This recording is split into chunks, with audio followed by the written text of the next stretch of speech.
बिल्कुल स्ट्रेस नहीं लेते, सो दे आर टू बिंदास।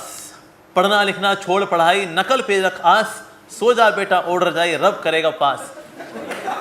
सो जाओ यार, चल मारो। सो देन ऐसे लोग भी होते हैं जो कि बिल्कुल भी टेंशन नहीं लेते, उनके आसपास वाले लोग टेंशन ले रहे होते हैं, कहते हैं भाई ये टेंशन नहीं लेता यार, हमें ही टेंशन लेनी पड़ेगी। तो एक तो स्ट्रेस का ये लेवल है कि हम बिल्कुल ही स्ट्रेस ना लें, and then somewhere we behave very irresponsibly. और दूसरा है इतना ज्यादा स्ट्रेस ले लें, इतना ज्यादा स्ट्रेस ले लें, इतना ज्यादा तनाव ले लें, ओ माय गॉड, तो हाइपरटेंशन, शुगर, उसके फिर ऐसे लोग फिर आते हैं फिर यहाँ पर ये बीपी की बहुत बीमारी है, शुगर बीमारी, क्यों? तो उससे भी स्ट्रेस रिलीव होता है। So we should not take too much of stress, उसमें भी बैलेंस रखना जरूरी है। Like there was one message, दिल जो खोला होता यारों के साथ, नहीं खोलना पड़ता आज औजारों के साथ। दिल खोलना चाहिए, बहुत भारी हो रहा होता है ना, और कभी भी ना प्रॉब्लम इतनी बड़ी नहीं होती, इट इज जस्ट दैट हमारा जो मन उसमें फंस गया है, उसकी वजह से ना वो प्रॉब्लम बहुत बड़ी हो जाती है। So problem in itself is not the problem, but the mind getting stuck, और वहां से नहीं निकल पा रहा है ना वो बड़ी प्रॉब्लम होती है। तो इसमें of course we have friends who can help us, but yes, life में तनाव जो भी हम लेते हैं, लाइफ में तनाव लेना भी जरूरी है। जैसे कि स्प्रिंटर अगर दौड़ता है तो थोड़ा तनाव तो भी लगता है, on A mark get set पे तो तनाव होता है, स्ट्रेस होता है, लेकिन उससे वो भागता है फिर अच्छे से। और बहुत रिलैक्स हो, आलती पालती मार के बैठ जाए अगर वो, छोड़ नहीं यार तुम लोग भागो भाई, आ रहे हैं पीछे पीछे आ रहे हैं, फिर तो हो गया। So he has to take some stress. सब्जी के अंदर नमक बिल्कुल ना हो, सब्जी बेकार, बहुत ज्यादा नमक हो तो ही बेकार, लेकिन थोड़ा नमक हो तो सब्जी टेस्टी बनती है। बलून में अगर बहुत ज्यादा हवा भर दें बलून फट जाएगा, बिल्कुल ना भरें तो फुस रह जाएगा, थोड़ा भरें सो डेकोरेशन ही काम आएगा। So that is keeping a balance everywhere is very important, specially हम देखें स्ट्रेस लेवल स्पेशली मैं देखें एम्स के अंदर तो माय गॉड पूरा भारत यहाँ पर आया होता है, कहाँ से लोग आए होते हैं, सब जगह से ना उम्मीद होने के बाद एक ही उम्मीद बचती है, वो है एम्स। हमारा बस एक ही एम है, एम्स पहुँचना। तो इसलिए नो डाउट यहाँ पर स्ट्रेस लेवल तो होगा, स्ट्रेस तो हम कहें यहाँ स्ट्रेस बिल्कुल नहीं होगा। और today I am going to share some of the sutras that you would not have stress at all. नहीं, ऐसा नहीं है, स्ट्रेस तो रहेगा, लेकिन स्ट्रेस में ना बलून फटना नहीं चाहिए, उतना एक मिनिमल स्ट्रेस वो हमको मेंटेन करना चाहिए, and that helps us behave responsibly, that should be there. तो स्ट्रेस के अंदर मेंटेन करना इट्स इंपॉर्टेंट। साथ ही क्या होता है, एक और जो चीज़ है वो है कंट्रोलरशिप।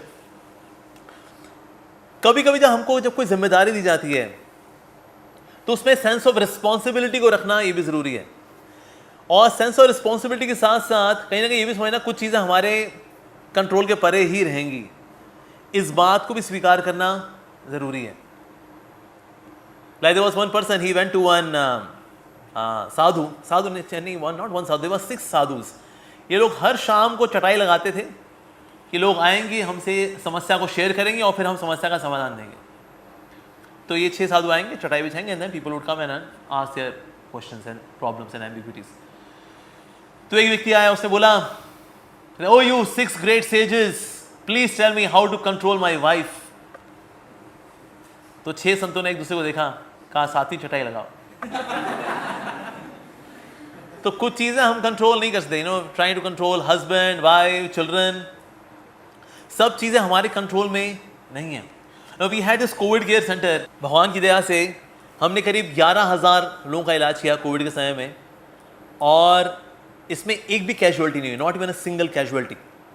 और हम लोग अपना नॉर्मल सिंपल मेडिसिन देते थे, उनको अच्छा प्रसाद देते थे with lot of spices, because spices increase immunity, और साथ ही उनको प्राणायाम कराते थे, साथ में उनको थोड़ा कीर्तन करते थे। हम लोग पीपी किट पहन कर जाया करते थे, कीर्तन करते थे उनके साथ। This is what we were doing, and in this way 11,000 people got cured, not even single casualty. लेकिन एक कैजुअलिटी हुई थी आज, उसमें एक को ना बेड मिल गया कहीं, कहता है सर मेरे को यहाँ से जाने दो, आपका कोविड केयर सेंटर है आपका, तो ये तो मतलब ये तो होता है स्टॉप गैप सोल्यूशन, तो वो है, मेरे को बेड मिल गया है, आप मेरे को यहाँ से रिलीव करो। हमने कहा देखिए आप ठीक हो रहे हैं, आपका ऑक्सीजन लेवल बढ़िया हो रहा है, आप यहीं पे रहो, बढ़िया है। कहते नहीं जी, अस्पताल होता है। सो वहाँ जो डॉक्टर था उसने थोड़ा सा उसको बोला, लेकिन वो नहीं माना, तो उसको फिर रिलीव कर दिया, वो चला गया। तो जहाँ पर गया, जिस अस्पताल में, ही डाइड, वहाँ पर हफ्ते बाद वो मर गया बेचारा वो। अब ये जो डॉक्टर था, ही वाज सो गिल्टी, मुझे रोक लेना चाहिए था उसको, मुझे ना रोक लेना चाहिए, मुझे ना जिद कर लेनी चाहिए थी उसके साथ।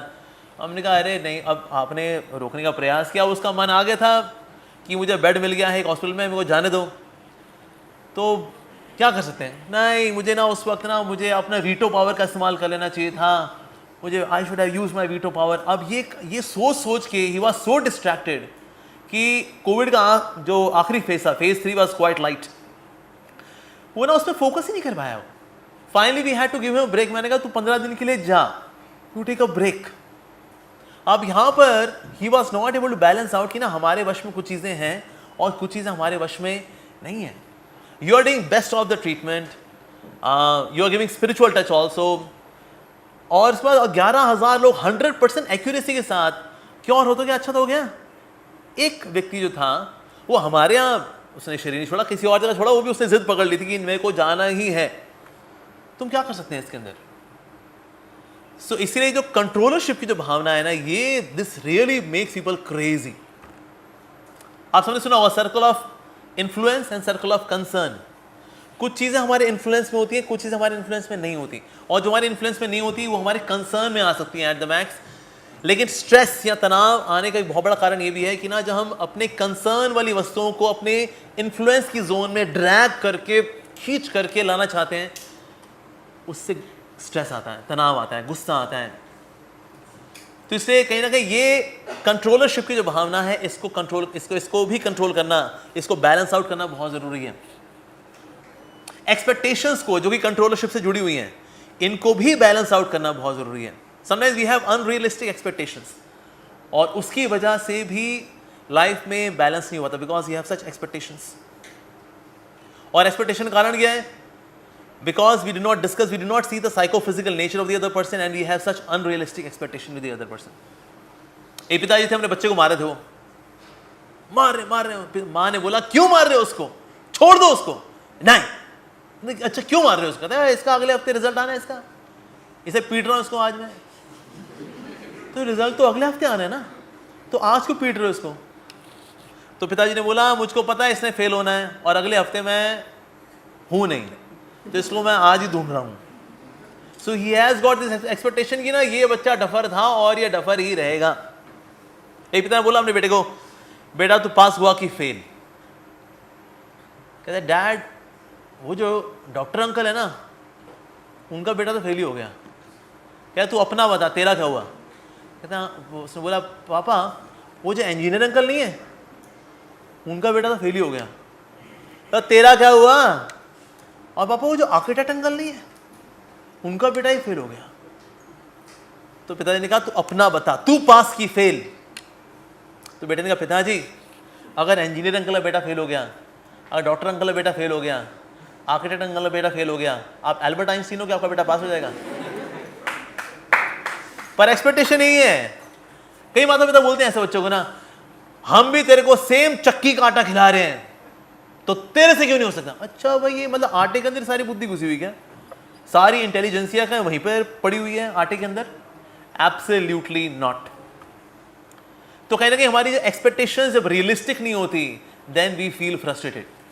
जैसे मेरे पेरेंट्स है ना, उनको they have realistic expectation with me. उनको पता है ये लड़का भुलक्कड़ है, ये भूल जाता है, इसको अपना बर्थडे याद नहीं रहता, हमारी मैरिज एनिवर्सरी का ख्याल याद रहेगी इसको।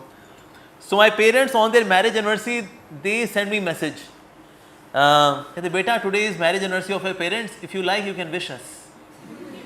मतलब यह बहुत ही शर्मनाक बात है मेरे लिए कि मैं भूल जाता हूँ, but they have got this realistic expectation कि हमारा बेटा तारीखों को, बर्थडेज को, एनिवर्सरीज को भूल जाता है। उसको अपना खुद का बर्थडे याद नहीं होता, उसको खुद बताना पड़ता है, बताओ बेटा आज क्या है, क्या है बेटा आज तुम्हारा बर्थडे। ऐसे व्यक्ति से आप एक्सपेक्ट करेंगे वो मैरिज एनिवर्सरी याद करेगा? हरगिज़ नहीं। तो एक्सपेक्टेशंस मेरे माता पिता की मेरे से रियलिस्टिक है, that's why they are never frustrated, never frustrated. Earlier they had the expectation कि ना हमारा बच्चा डॉक्टर बनेगा, और मैं बायोलॉजी बहुत अच्छे से पढ़ता था। 11th-12th मैंने बायोलॉजी बहुत अच्छे से पढ़ी, अच्छे से डायग्राम बनाना, सुंदर सुंदर डायग्राम बनाना, डाइसेक्शन करना, पूरी ईमानदारी से डाइसेक्शन करना, बहुत अच्छे से बड़ी ईमानदारी से मैं बायोलॉजी पढ़ रहा था। ट्विस्ट आया 12th क्लास में, जब मेरी मैथ्स की टीचर आई और वो बहुत सुंदर थी, और उसको इम्प्रेस करने के चक्कर में ना मैंने मैथ्स पढ़ना ज़्यादा शुरू कर दिया।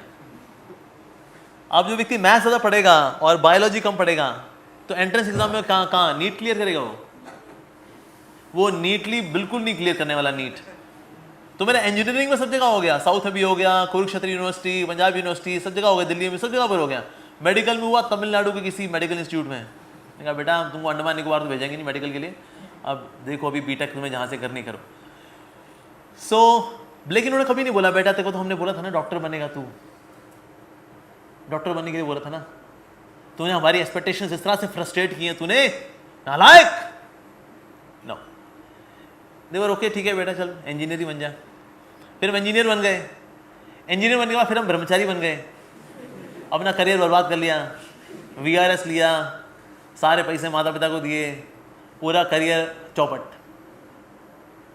उसके बाद ही मेरे माता पिता ने बोला ठीक है बेटा इसमें अगर आपकी खुशी है तो आप यही करो, because they are very realistic in their expectations and that's why they were never frustrated. पर लाइफ में आप देखो कभी कभी ना हम लोग जब अपनी एक्सपेक्टेशंस को अनरियलिस्टिक करते हैं, we get so much frustrated. Expectations में खुद के साथ भी एक्सपेक्टेशंस हैं।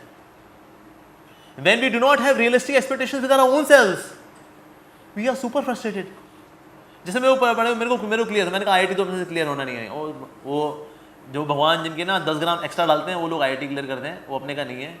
हम अपना दिल्ली यूनिवर्सिटी से कुछ कर लेंगे अपना, I am okay with that because I was realistic with my own self, that's it, I was relaxed.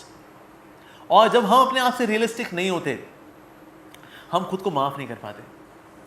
मैंने देखा कभी कभी लोग ना they are so much driven by guilt, और उस गिल्ट में वो इतने मरते रहते हैं, इतना कचोटते हैं अपने आप को बार बार, it becomes such a distraction because they are not able to forgive themselves.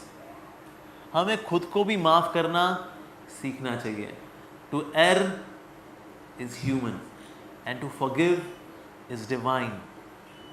तो हमें औरों की गलतियाँ माफ़ करनी चाहिए, बिल्कुल करनी चाहिए। साथ साथ ना कभी कभी खुद को भी माफ़ कर देना चाहिए। In case you have taken a good lesson and you were sincere enough in the whole episode, then we should also forgive our own selves. Guilt में, आत्मग्लानि में, पश्चाताप की अग्नि में जल के अपनी ऐसी तैसी निकलनी चाहिए, मेरा नहीं हो पाया, I am good for nothing, I am good for nothing, I am good for nothing. नहीं, you are good for something, maybe not for this thing, maybe something else, maybe something else. तो इस तरह से अपने साथ भी expectations में हमको रियलिस्टिक होना चाहिए। माफ़ करने में हमें खुद को ही माफ़ करना चाहिए। मैं ये नहीं कह रहा दैट वी बिकम हिपोक्रेट्स, खुद को माफ़ किया अरे दोबारा गलती करें, फिर अरे माफ़ किया फिर गलती, नॉट लाइक दैट। बट या somewhere we should be ready to forgive our own selves as well. और इसमें बैलेंस करने में ना एक जो बहुत इंपॉर्टेंट एंटिटी है जिसको हमें संभालना है, और वो है मन। बहुत बदमाश है ये मन। और मन एक ऐसी चीज़ है, इट्स सो सटल, इसको पकड़ना, इसकी एक्टिविटीज को कैच करना वेरी डिफिकल्ट। और सारा लाइफ में इम्बैलेंस आता है, it is because of this entity known as mind. इसलिए इंग्लिश में बोलते हैं mind your own business, we never say body your own business, we say mind your own business, because सारा खेल किसका है, ये माइंड का है। आपने देखा माइंड कभी कभी रिपीट टेलीकास्ट में चला जाता है। Who has been a victim of repeat telecast of the mind? It happens, repeat telecast, same चीज चलती रहती है, उसका टेप रिकॉर्डर, क्यों किया, ये गलत है, it was injustice, such an insult, कीड़े पड़े, ऐसे कैसे बोल दिया, गलत था, इनजस्टिस, कीड़े पड़े। रिपीट टेलीकास्ट पूरा दिन चलती है वो। और सोचिए किसी का ऑपरेशन करते करते वो रिपीट टेलीकास्ट चल जाए किसी के मन में, ओ माय गॉड। ये ऐसा रिपीट टेलीकास्ट वाला व्यक्ति था, उसने वो हार्ट का ऑपरेशन करने वाला था। वो क्या सर इसका ऑपरेशन कैसे हो, इसको तो हार्ट ही नहीं है। बंदा कहता है भाई तूने राइट साइड खोल दी है, लेफ्ट खोल। So when the mind is stuck like that ना, ये तो अरे माय गॉड। तो माइंड की जो रिपीट टेलीकास्ट से निकलना बहुत जरूरी है, otherwise we cannot focus on balance in life, we cannot balance.